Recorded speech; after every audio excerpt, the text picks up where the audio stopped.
दोस्तों नमस्कार, आपका अपना ही चैनल सिटी राजा में आपका स्वागत है। आज हम लोग लेंगे 2016 दिसंबर का 6 to 8 पेपर सेकंड वाले का, जिनका हिंदी सेकंड लैंग्वेज था। पेपर फर्स्ट वाले भी इस प्लान के साथ देखेंगे क्योंकि सीटेट अभी ऑनलाइन हो गई है। आपका पूरा फुल कॉन्सेप्ट क्लियर होगा। चैनल पे आपको 2011 से लेकर 21 तक का प्रीवियस ईयर पेपर आसान शब्द और आसान भाषाओं में एक्सप्लेन के साथ एवं डिटेल क्लास कंटेंट दोनों को कंबाइनली कर लेंगे। इस बार का सीटेट स्मूथली ट्रिकी वे मैजिकल तरीके से फर्स्ट अटेम्प्ट में आप निकालोगे। सीटेट का बनना है राजा, सब्सक्राइब करें सीटेट राजा। क्वेश्चन नंबर 121 को लेंगे। भाषा शिक्षण के संदर्भ में बहुभाषी कक्षा का तात्पर्य क्या है? बहुभाषी इन द सेंस आपके क्लास में मल्टी लैंग्वेज बच्चा असमीज, पंजाबी, बंगाली, उड़िया, कर्नाटक सारे बच्चे हैं। तो उसमें आप देखेंगे कम से कम 2 भाषाओं में शब्दकोश की आवश्यकता नहीं है। शब्दकोश डिक्शनरी एक नेगेटिव टैग वर्ड है। अधिकाधिक भाषा की पुस्तक की उपलब्धता, ये भी कोई थॉट नहीं है। सभी बच्चों को अपनी अपनी भाषा में बोलने के अवसर की उपलब्धता, बिल्कुल सही। बच्चे को अपने अपने मदर टंग में बोलने का हम अवसर देंगे और अवसर एक पॉजिटिव टैग वर्ड है। भिन्न भिन्न भाषाओं की कहानी, कविता के चार्ट आदि उपलब्ध कराना, इससे भी व्यापक है बच्चे की अपनी भाषा में बोलने के लिए अवसर देना। नोट डाउन करेंगे। क्वेश्चन नंबर 122 122 को लेंगे। व्याकरण का ज्ञान मुख्य उद्देश्य क्या है? तो व्याकरण का ज्ञान बच्चे में क्या कराएगा, काफी इंपॉर्टेंट पॉइंट है। और एक एक चीज है मेरी तरफ से आप नोट करेंगे कि व्याकरण 6 to 8 में तो चल भी सकता है 6 to 8 में, लेकिन 1 to 5 में व्याकरण नेगेटिव है। नोट डाउन करेंगे। जो फर्स्ट पेपर देंगे व्याकरण को नेगेटिव थॉट में लेंगे, मतलब नेगेटिव टैग वर्ड में लेंगे। तो व्याकरण का ज्ञान का मुख्य उद्देश्य क्या? भाषा प्रयोग की अति शुद्धतावादी होना। अति शुद्धतावादी लगा के जिसे खत्म कर दिया उसकी पावर को। ऑप्शन 2 व्याकरणिक बिंदुओं की परिभाषा याद करना। याद करना एक नेगेटिव टैग वर्ड है। व्याकरणिक तत्वों की सूची बनाना। हम सूची थोड़ा ना नहीं बनाएंगे, बिल्कुल गलत है। भाषा प्रयोग में व्याकरण का ध्यान, बिल्कुल सही ऑप्शन है। नोट डाउन करेंगे। दोस्तों वीडियो को लाइक करना। वीडियो को लाइक करने से आपका सीटेट लाइक हो जाएगा, गारंटी 100%।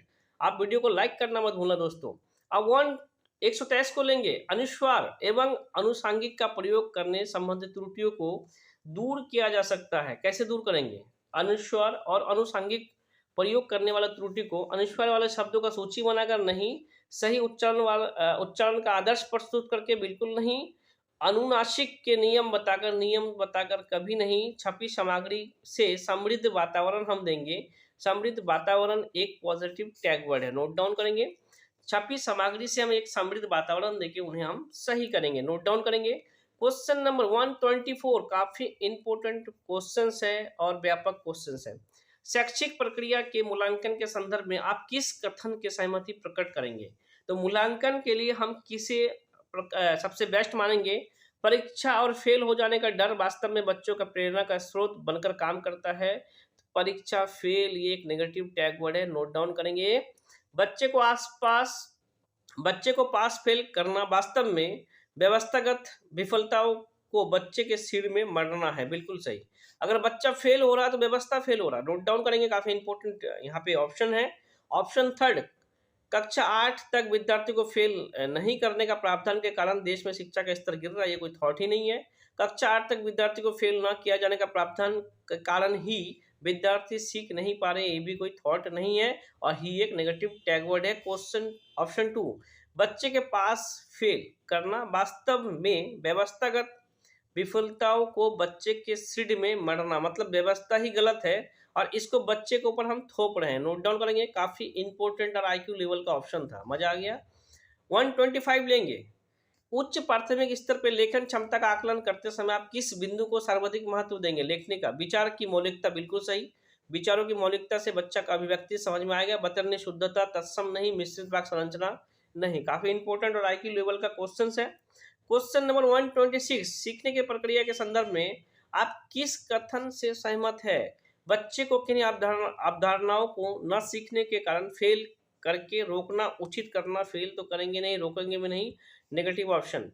जो बच्चे पिछली कक्षा की बातें नहीं सीख पाते हैं अगली कक्षा में और पिछड़ जाएंगे अतः उन्हें उसी कक्षा में रोक देना चाहिए, ये भी कोई थॉट नहीं है।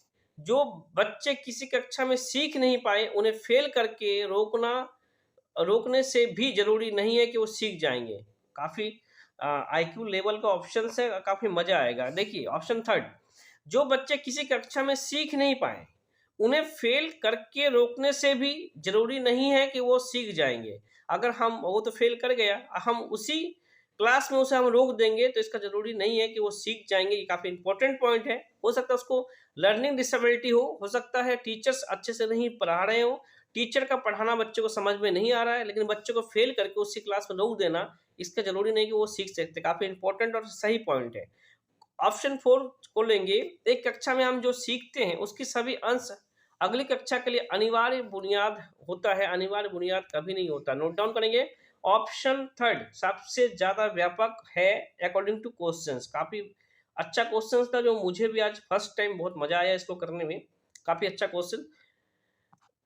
127 कक्षा 8 के पाठ्य पुस्तक का निर्माण करते समय आप क्या किस चीज का सबसे ज्यादा इंपॉर्टेंट देंगे? तो आप पाठ्य पुस्तक को बनाएंगे, पाठों की विविधता होना बिल्कुल सही, विविधता होना चाहिए पाठों में, काफी इंपॉर्टेंट है। पाठों की संख्या सीमित नहीं करेंगे, सभी व्याकरणिक तथ्यों का समावेश नहीं करेंगे, प्रसिद्ध लेखकों की रचना भी नहीं करेंगे। पाठों में विविधता होना काफी अति आवश्यक है। क्वेश्चन नंबर 128 पाठ्य पुस्तक के आधार पे बनाकर प्रश्न पूछे जाने वाले प्रश्न। तो पाठ्य पुस्तक के आधार बनाकर पूछे जाने वाले प्रश्न से क्या होगा? पाठ्य की विषय वस्तु का विस्तार करने वाले होना चाहिए, काफी इंपॉर्टेंट है। पाठ की विषय वस्तु का विस्तार करने वाले होने चाहिए, बिल्कुल सही, क्योंकि पाठ का विषय वस्तु का विस्तार करेंगे, क्योंकि पाठ पुस्तक को आधार बनाकर आपने आधार किसको बनाया था? पाठ पुस्तक को। उससे पूछे जाने वाला प्रश्न क्या? पाठ की विषय वस्तु का विस्तार करने वाले होने चाहिए। पाठ में दिए गए तथ्यों पर ही एक नेगेटिव टैग वर्ड है, आधारित होना चाहिए। ऐसा नहीं है लिखावट को सुंदर बनाने में सहयोगी होना चाहिए। ऐसा नहीं कि सिर्फ लिखावट को सुंदर बनाने के लिए हेल्पिंग करे और बाकी चीजों में नहीं करे। स्मरण एक नेगेटिव टैग वर्ड है, समृद्ध करने वाला होना चाहिए, बिल्कुल गलत। ऑप्शन फर्स्ट ही होगा हमारा व्यापक। पाठ के विषय वस्तु का विस्तार करने वाले होना चाहिए। क्वेश्चन नंबर 129 दोस्तों वीडियो को लाइक जरूर करना, लाइक करोगे एक बार सीटेड आपका लाइक हो जाएगा 100%।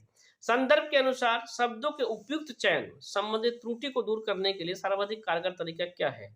अब किसी चीजों का त्रुटि को विविध शब्दों का वाक्य प्रयोग करना, विविध पॉजिटिव टैग वर्ड है, सिर्फ वाक्य का हम प्रयोग नहीं करेंगे। व्याकरण एक नेगेटिव टैग वर्ड है, व्याकरण की विविध पुस्तिका, विविध तो सही था लेकिन व्याकरण एक नेगेटिव टैग वर्ड है।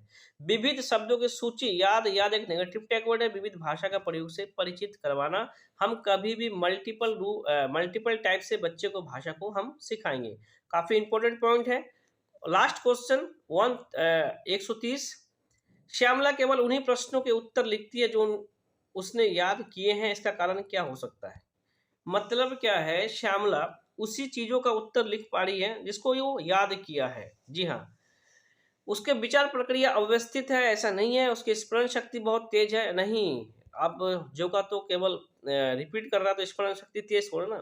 उनमें कल्पनाशीलता जैसा गुणों का अभाव है, बिल्कुल सही। कल्पनाशीलता श्यामला में है ही नहीं, क्योंकि जिसको वो याद कर रही है उसी को लिख पा रही है और बाकी चीजों को इमेजिन कर ही नहीं पा रही है।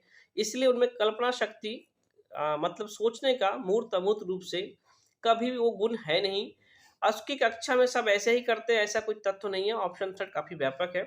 दोस्तों चैनल पे आपको 2011 से लेकर 21 तक का प्रीवियस ईयर पेपर आसान शब्द और आसान भाषाओं में एवं डिजिटल क्लास कंटेंट दोनों को कंबाइनली कर लेंगे। इस बार का सीटेड स्मूथ ट्रिकी में मैजिकल तरीके से फर्स्ट अटेम्प्ट में आप निकालोगे।